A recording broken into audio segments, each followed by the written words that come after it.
Alright, so today we are going to make butternut and carrot soup.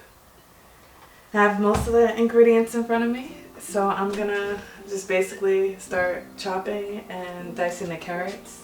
This is just the base of the recipe and you can do what you want with it. It's easy to fling things around, you know. Hopefully I don't cut myself. I don't have like professional knife skills, so don't judge me. We're going to be giving away a food box, and it's going to have everything that you need in this recipe except milk, salt, and vegetable broth. Those are the only things you're going to have to supply.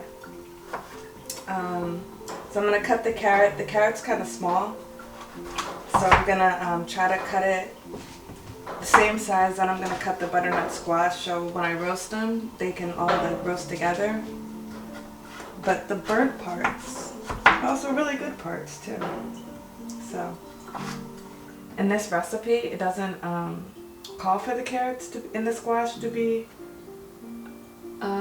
roasted, but I like to roast it because it gives it more flavor. If you weren't roasting it, it would only take 45 minutes. The recipe also calls for like an immersion blender, but if you don't have one of those, you can use a regular blender. That's what I'm going to use today. And if you use a regular blender, you just have to put it in parts because it's going to be really hot, and if you put it in too hot, I mean I've experienced it, that you will get burnt and it will start to leak. So don't do that. So I'm excited that, one, that you are watching this because that means you're making the recipe, hopefully. And or two, that you got the box. I'm happy that you came to the show. I appreciate that. A lot of these vegetables are like fall winter vegetables, and they're really accessible like during this time of the year, and they're not. You can get them pretty much anywhere, from like the farmer's market, the supermarket, and they're all pretty inexpensive vegetables. The only thing, I guess the most expensive thing in this recipe is the olive oil. But like you can go to like places like Marshall's, or you can go to just like Aldi's or things like that and get olive oil. It doesn't have to be like super fancy olive oil,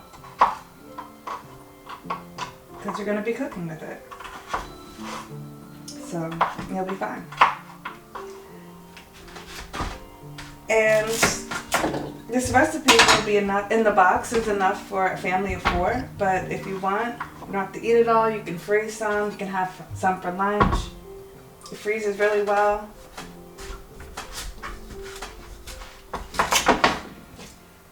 There's different like types of squash, but they all have these seeds in the middle.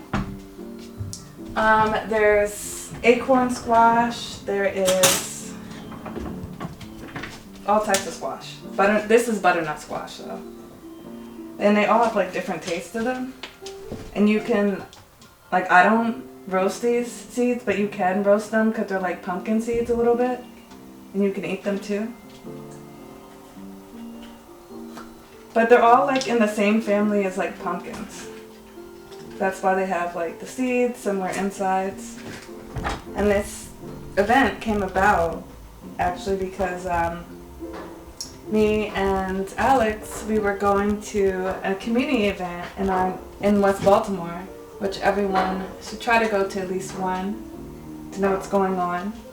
And it was at the new community center on Utah Place.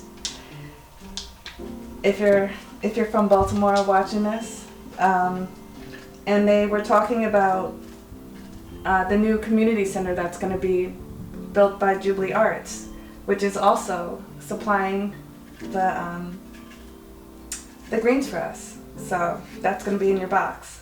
But we were talking about that, and the Black Arts District was one of the people that were hosting the event, and they had a raffle. And the raffle was for $500 for a artist or community partners to throw an event in the 21217 area. And we won. So that is how we're here today, sharing these vegetables with you. We're using the proceeds that we won from that to we purchased the vegetables, and everything that we got from the event is being used for the event. And it's at gonna be at the Maggie Quill Center. But I'm just trying to cut these vegetables the same size I cut the carrots, like I was saying, so they can all roast the same. And yeah, so back to Ujima, the third day, the Kwanzaa. I feel like it's important to highlight that, and also to start to think about like Kwanzaa not being just a one day or a yearly event, and just how we can incorporate the principles into our everyday lives. And I guess the main goal, or what people are celebrating Kwanzaa at the end of the year for, is to talk about their celebrations from the main principles that they thought about throughout the year. All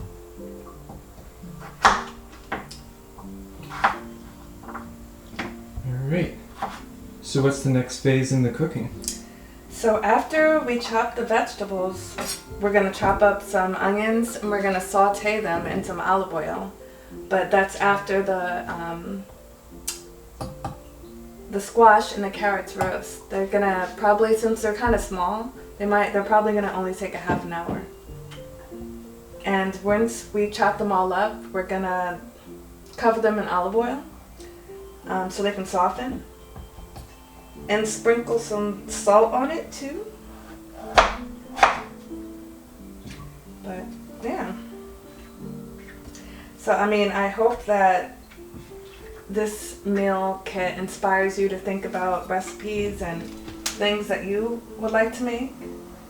Maybe you tried a new vegetable. I don't know if you tried a squash before, or butternut squash, but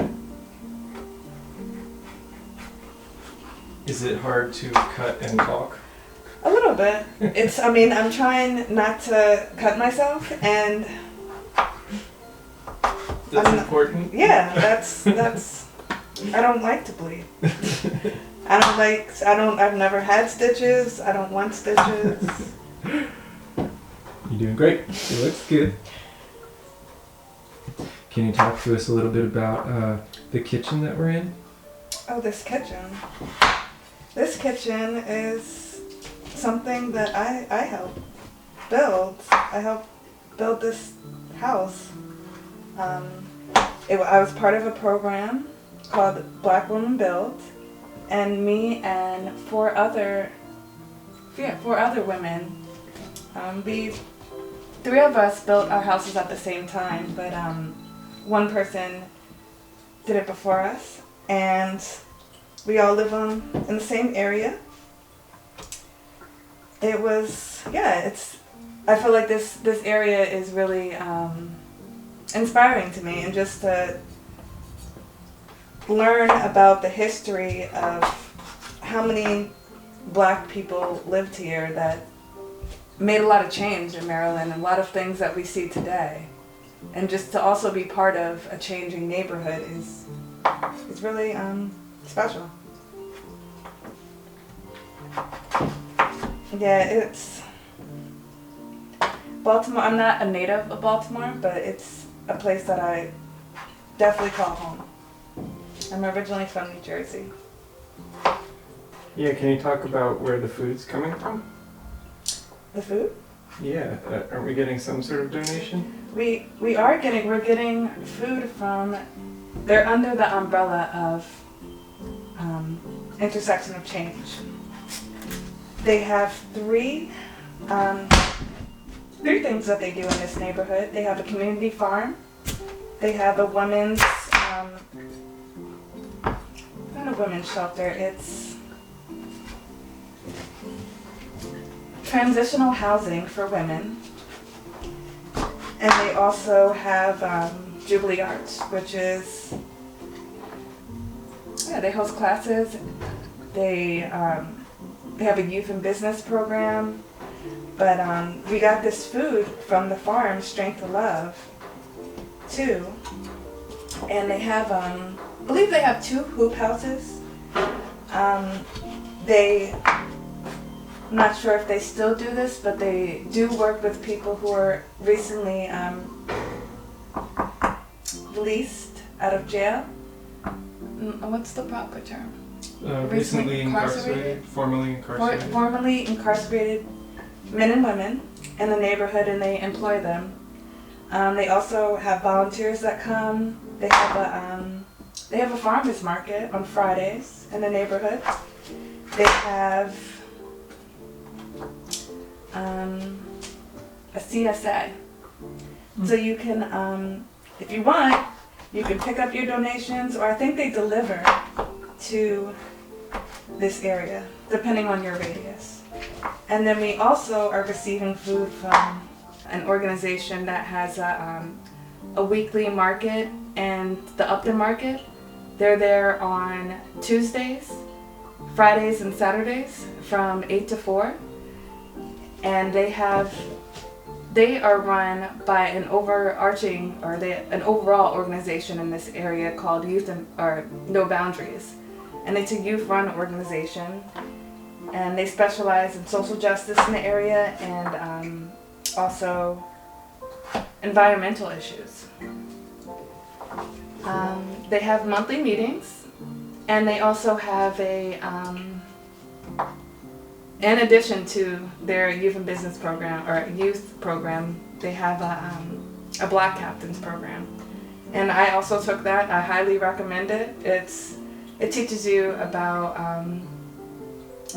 civic justice and how to start to organize or thinking about organizing. There also is at the end you get an opportunity to write for a grant for the neighborhood, and it just has to really, the only specifications is that it has to be with beautification in the neighborhood, and it has to be in the 21217 area. But all these things are happening right here. So, no, but yeah, I'm gonna pour this in here, some olive oil, and then I'm just gonna mix in some salt and pepper.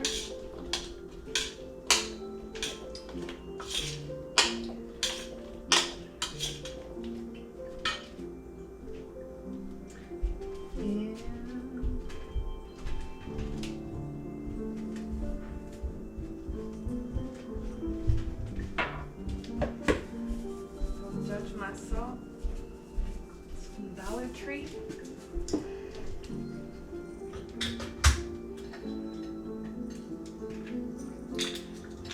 Some pepper in here.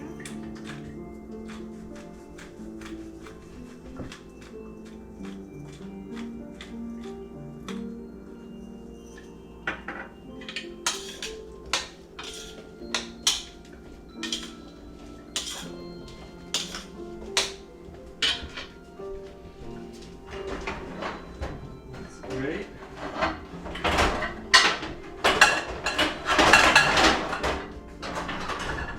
Grab a sheet pan and just dump everything on there.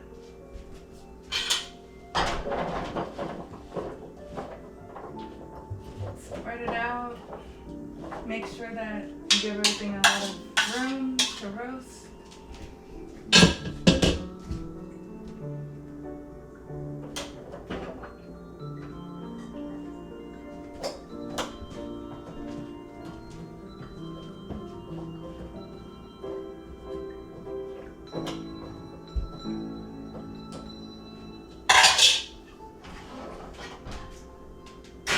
And I preheated the oven to 350 degrees, and I will see you back in like maybe 30, 40 minutes. I'm just gonna check them.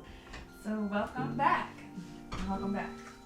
But we're gonna take this out of the oven. It's nice and roasted now. How long did it take? So it took about probably, I don't Probably like 30-40 minutes. And to know that all the vegetables are ready, you're gonna take a fork and just kind of see if it goes all the way through the vegetables, and that means that it's ready to be taken out. And it's okay if some of the pieces are crispy, because that would be good. Just make sure that they move easily. And in the recipe, it doesn't call for roasting, but you would chop all the vegetables and then add them and simmer them. And you can do that, instead of doing that step, you can do the roasting in place of the simmering. But the next thing we're gonna do is chop some celery and some onions. So we can put it in this pot and start to saute it. I'm only using a half an onion today.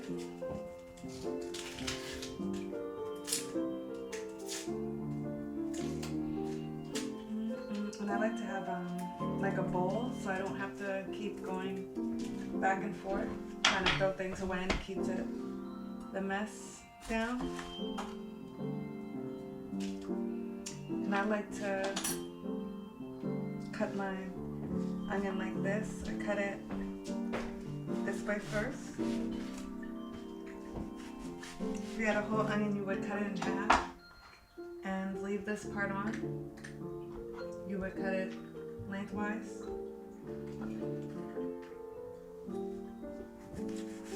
Cutting the onions this way, and then you cut them down.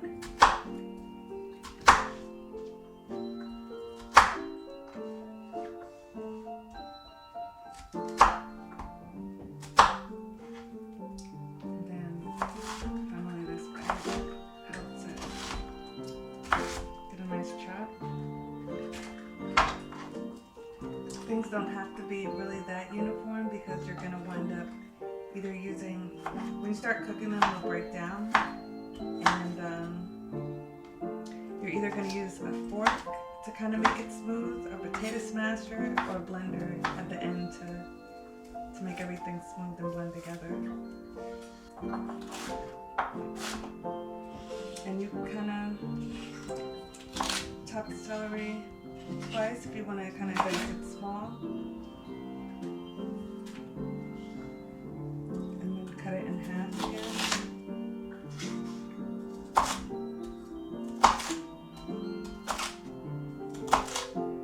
Again, everything doesn't have to be like super small, because it's gonna be blended or mashed at the end.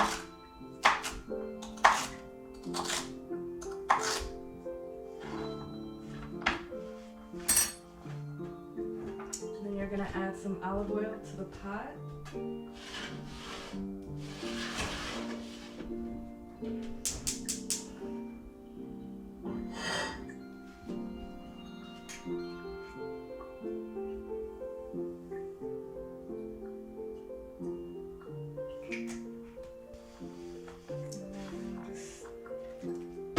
Bring the cutting board over here and put everything in.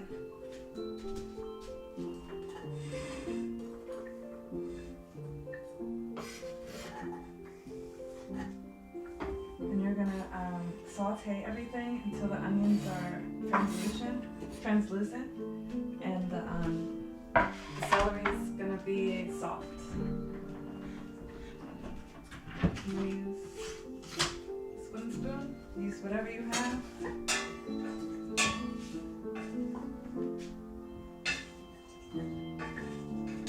What kind of heat? And I would say cook it on like medium heat. Medium high, and I put I didn't measure how much olive oil I put in here, but in the recipe put a tablespoon. And then also I'm turning this down because I have to chop some garlic to put in there too. That's why it's a good thing to read the recipe.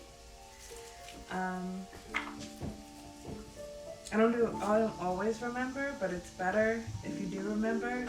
when you're making something new to read the recipe first, do the whole thing so you understand the steps, so you don't forget something. And peel the garlic, I kind of just smash it with a knife, and then I peel the skin off.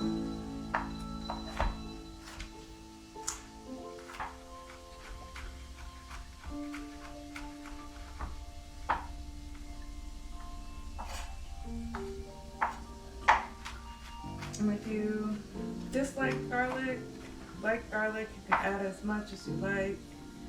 Just put whatever you want in there. You can start to do different things in there. I know if you wanted to put like nutmeg or like cinnamon to kind of make it a little bit sweeter, or it just gives it a different flavor, but it's not really sweet, but it makes it good as well.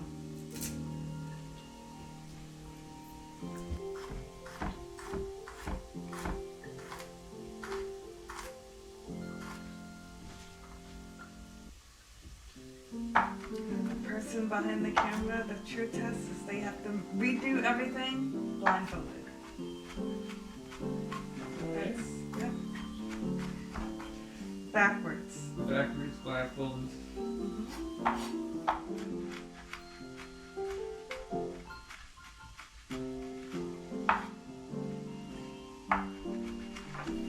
That's how you pass.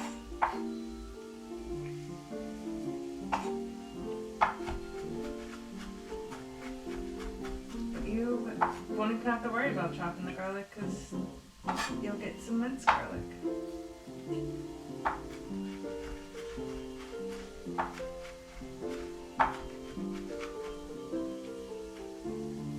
Which will be nice.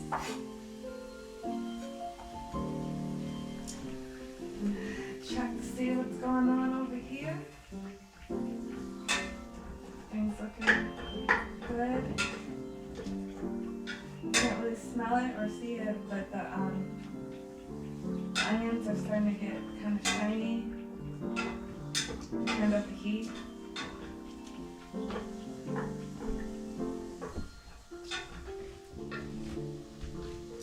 We'll put some garlic in there.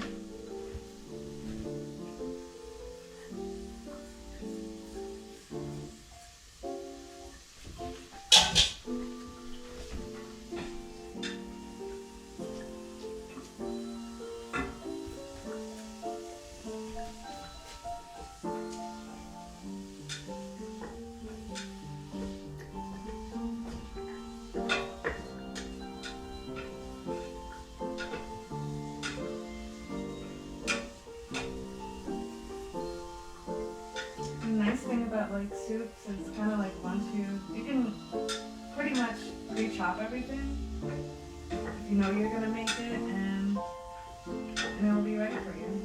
You can just throw everything in the pot.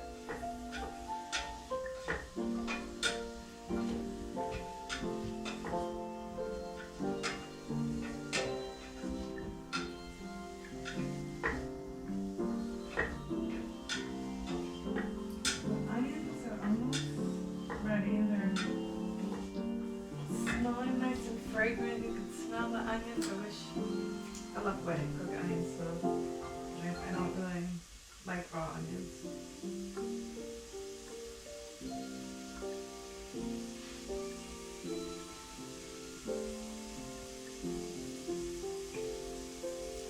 So at this step, I'm just gonna add everything to the pot. So we can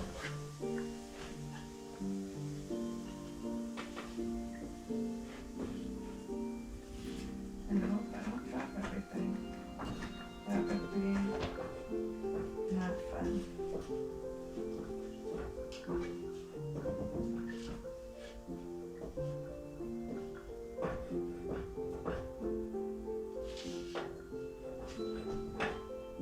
So this is a soup, fundamentally? Yes. The soup, I feel like it's a really easy beginnings recipe. I also picked it because you don't really have to have that much experience. It's not that much knife skills that you need, not that much equipment. You don't even really need a blender if you have a potato smasher. You can use that as well. The blender really is to just really make it creamy, but that's not really necessary because it tastes good either way.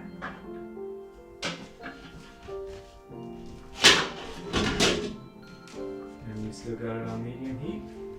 I had it on low, but I turned it up so I can beat it freshly all the time. Read what you're saying. See. So now I added the olive oil, I added the onions, I added the garlic. The carrots are in there, the celery, the butternut squash.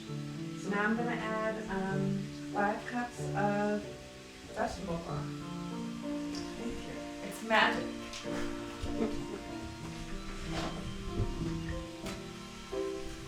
One of the first things I brought when I moved here, because I didn't have a measuring cup, but yeah, it's important. I feel like if you, there's not really that many tools that you need when you cook, but like measuring cup, measuring spoons,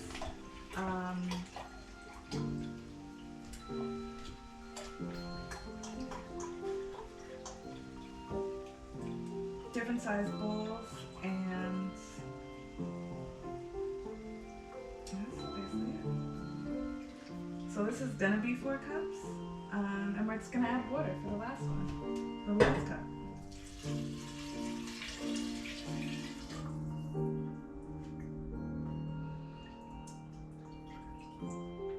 And spatula and baking sheets. Those are pretty much like the basics that you need, and a blender if you can get one. I'm gonna put this on medium heat, and can you pass me the stage? It's magic again. But so I added the vegetable broth. So I would say that if you're using a box of vegetable broth, that's about 4 cups. And the recipe calls for 5, so just adding 1 cup of water would be fine. And also, the recipe calls for milk, so you can use milk alternatives, you can use milk.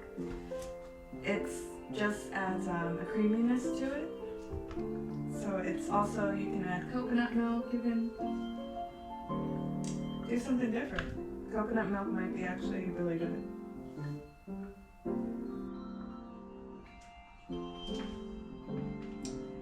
And I'm going to chop up 2 cups of fresh sage to put in. And if you make this recipe again and you don't have fresh sage, just use a little bit more of dry sage. And if you don't use all your sage this time, you can also just put it in the oven for low heat and dry it that way to conserve it. But the sage has gives it a really nice smell and taste.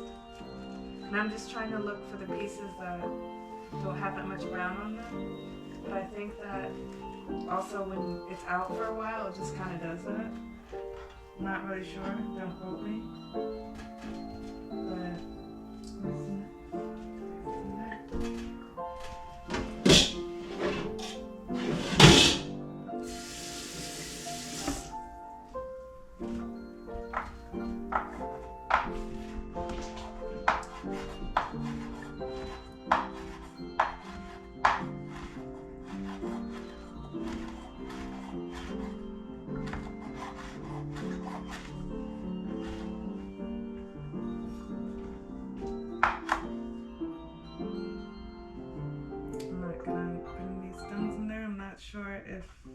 that really matters, but I don't want the stems in mine.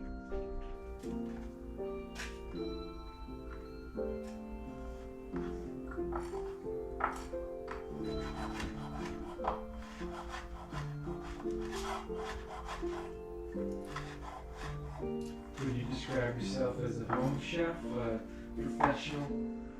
I'm definitely a home chef, but I went to school for baking and pastry, but I'm still I'm not working in a kitchen or anything like that, so most of the things I do is at home, but I do like to make things, and I like to experiment, and I like to look on.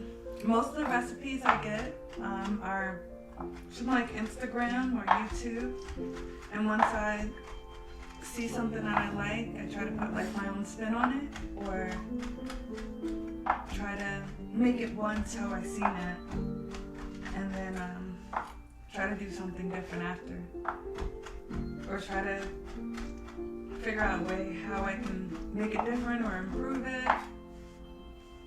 But yeah.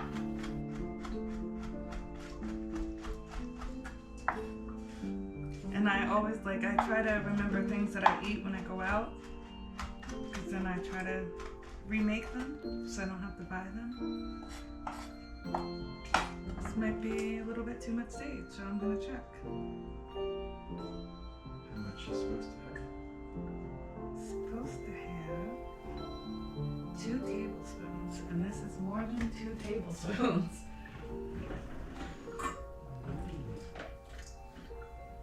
This is a half a tablespoon, so I'm gonna use 4 of these.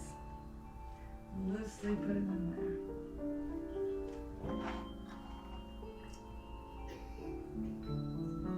Maybe it wasn't.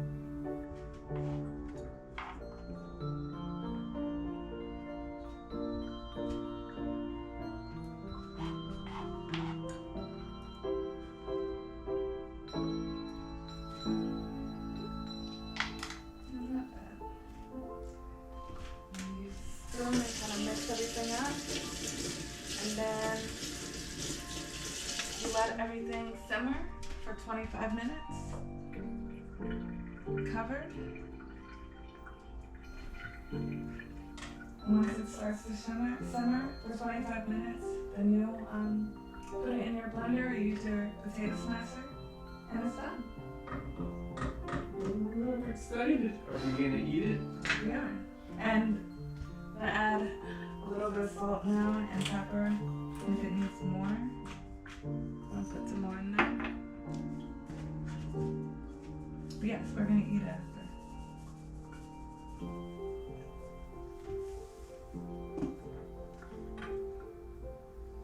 Is it boiling or how's it look?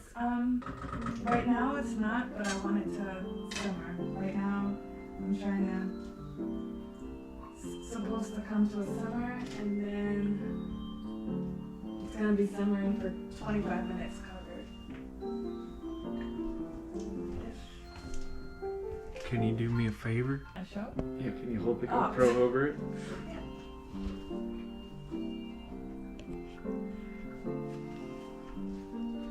So I'm like, how am I going to see? See? It's not simmering yet. But it will be.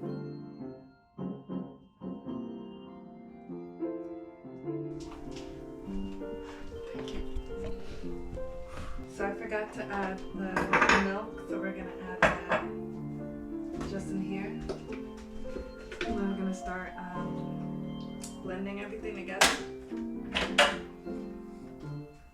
And it's half a cup of milk that I'm adding, and I'm using oat milk today. You can use any milk that you have. I mean, I think the coconut milk might be kind of good, but we don't have that. So.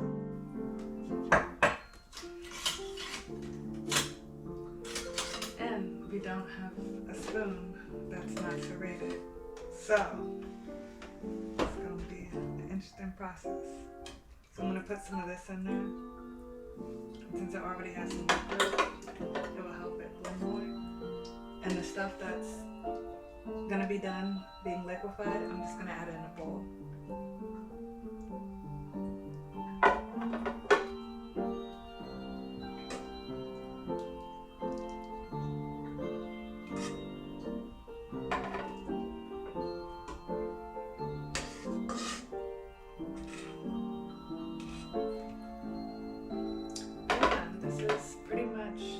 After this, the soup is gonna be done, ready to eat. Add more salt if you want, add more pepper, add different seasonings. You can add, if you want adobo, that might be good.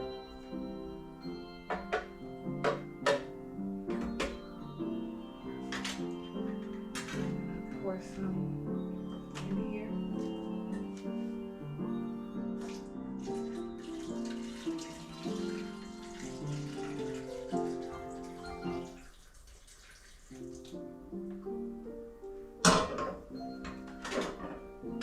I'm gonna leave a lot of space because it's hot, so I don't want it to be leaking. I have to plug it in.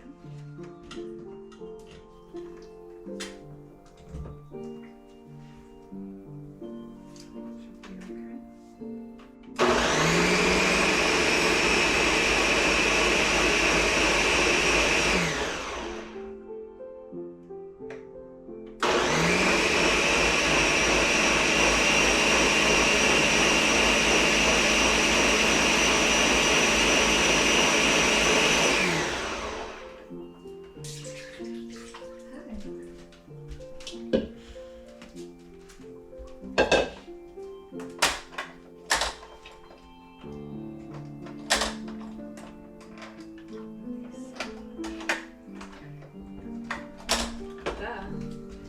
So I just have to do that.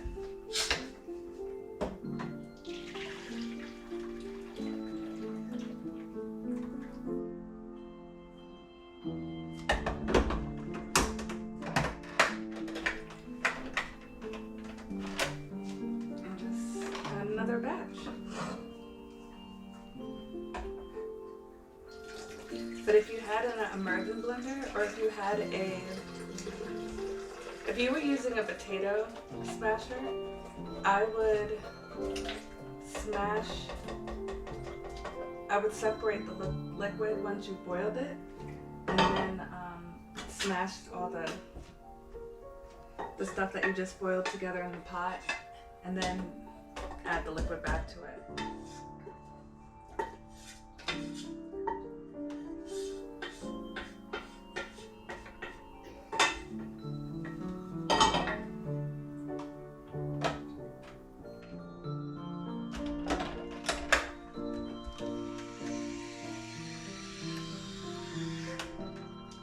Trying to escape.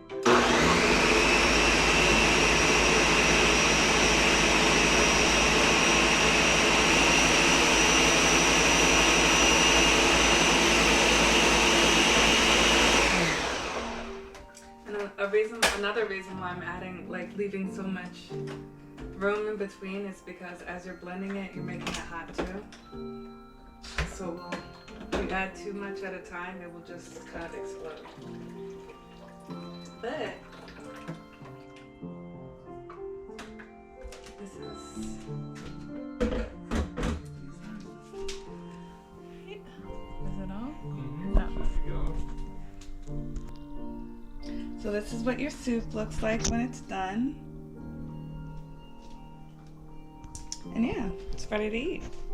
I'm about to eat it. All right. Yeah. I'm gonna taste it to make sure it has enough salt.